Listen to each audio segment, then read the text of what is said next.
ठीक है, आगे बढ़ते हैं नाजरीन। दौरा जनूबी अफ्रीका और जिम्बाब्वे के लिए मुंतखब करदा स्क्वाड पर कप्तान बाबर आजम ने अदम इत्मीनान का इजहार कर दिया है। जराए का इस हवाले से बताना है कि चीफ सेलेक्टर मोहम्मद वसीम ने टीम सिलेक्शन में बाबर आजम की तमाम तजावीज नजरअंदाज कर दी, जिस पर कप्तान सख्त नाला और बरहम है। दूसरी जानिब जनूबी अफ्रीका के लिए कौमी टीम का ट्रेनिंग कैंप 19 मार्च से लाहौर में शुरू होगा।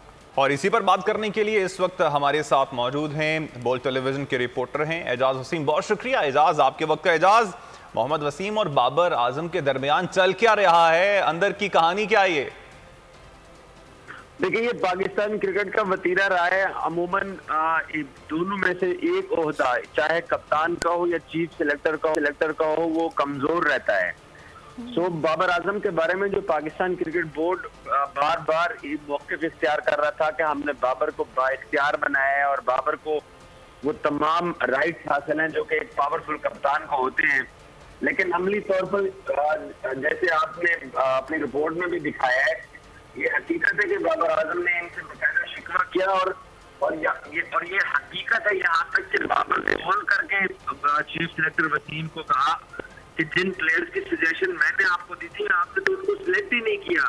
तो वो आगे से कप्तान को जवाब देते हैं कि बाबर, जो टीम हमने सिलेक्ट की है उसमें आपका कोई किरदार नहीं हो सकता।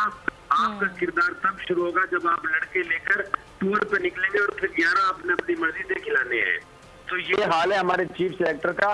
जब आपका कप्तान खुश ही नहीं है, आपका कप्तान आप मॉडर्न दौर का बाबर क्रिकेटर है, मोहम्मद वसीम 90s के क्रिकेटर है, और अगर पोजीशन नहीं होगी तो उसका नुकसान पाकिस्तान क्रिकेट को होना है।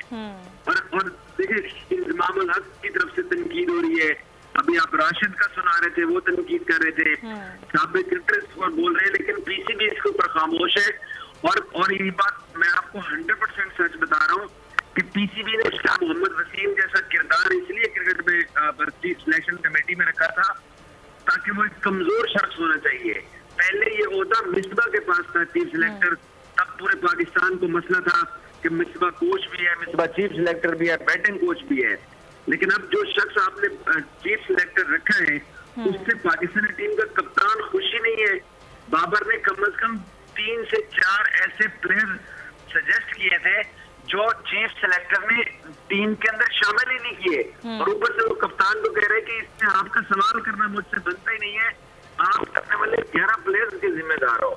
तो वो फिर वही ठीक है एजाज, ये बताइएगा कि वो 4 नाम कौन से हैं, कौन से खिलाड़ी हैं जिन पर दोनों मुत्तफिक ही नहीं है?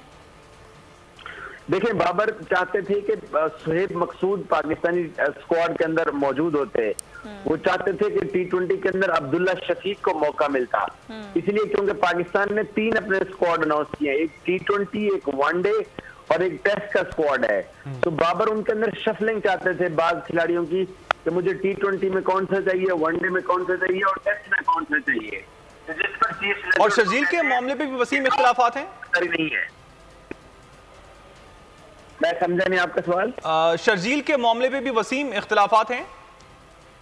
शर्जील के मामले पर कप्तान बाबर आजम को कोई एतराज नहीं है, अलबत्ता हेड कोच मिसबा उल हक को एतराज है, क्योंकि मिसबा चाहते थे कि वो एक फिटनेस का bench mark Pakistan cricket team ने सेट किया हुआ है, और उसके ना यो टेस्ट होते हैं। वो यो टेस्ट के अंदर आपका एक वेट मैटर करता है, आपने 15 सेकंड के अंदर कितनी मरतबा गेंद को थ्रो करना होता है, वो एक इंटरनेशनल बेंच मार्क है फिटनेस का, और शर्जील उस इंटरनेशनल फिटनेस मेयार के ऊपर पूरा नहीं उतरते हैं। तो मिसबा तो ये कहना था हमें प्लेयर्स की सिलेक्शन के लिए फिटनेस पर कंप्रोमाइज नहीं करना चाहिए। फिर देखिए, अगर आपने शर्जील को सिलेक्ट किया है तो फिर आप आजम खान को भी तो सिलेक्ट कीजिए, जो पाकिस्तान क्रिकेट। ठीक है, और इस सारे मामले पे अब यकीनन पीसीबी को भी नोटिस लेने की जरूरत है। एजाज वसीम, आपने इस हवाले से बोल टेलीविजन से बात की, आपका शुक्रिया।